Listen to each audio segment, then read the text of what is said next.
অনলাইনত এই অকন বগেনভেলিয়া টাইপৰ দেখা ফুলটো অৰ্ডাৰ দিছিলো আৰু এইটো লগাই আছো সব এয়া মানে পাতলা পাতলা হৈছে এইটো অকমান থোপা থোপাকে লগাইছো অলপ থোপা থোপাকে লগালে বেছি ভাল লাগে এইটো থোপাকে হৈছে আৰু থোপা থোপাকে লগাই দিলে বহুত ভাল লাগিব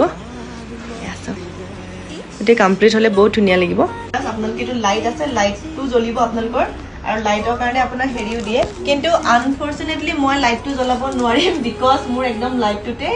আহা লগে লগে হেপিয়ে কামৰ দিলে মোৰ পইণ্টটোৱে তো সেই গতিকে কিন্তু আপোনালোকৰ লাইটটো থকা হলে বহুত ভাল হলে হয় আৰু এইটো ৰিমোট আছে দেখিছেন হয় তো ৰিমোটটো দি আপোনালোকৰ বহুত মোড আছে ইয়াত বহুত মোড চেঞ্জ কৰিব পাৰিব আৰু লগতে লাইটটো নাই যদিও কিমান ধুনীয়া লাগিছে চাও যাবাৰ হয়নে আৰু গুটেকিটাতে যদি থোপা থোপা কৰি দিও বহুত ভাল লাগিব তো গুটেখন থোপা থোপা যিমান পাৰো চেষ্টা কৰিম কিন্তু একদম ভাগৰ লাগি গৈছে এটা এটাকে ঘুমাই থাকোতে বাকি সব লাইটটো নলগালো বহুত ভাল লাগিব হয়নে বাৰু মই গুটে কমপ্লিট লুকটো দেখাম যেটো আপোনালোকে গম পাইছে মই গুটে ৰুমটোৱে মেকওভাৰ কৰি দিছো আৰু এটা বহুত ধুনীয়া বস্তু এটা আহিছে এইটো সব এইটো হৈছে পূজা ঘৰ এইটো পাছত ধুনীয়াকে সজাম আপোনালোকক দেখুৱাম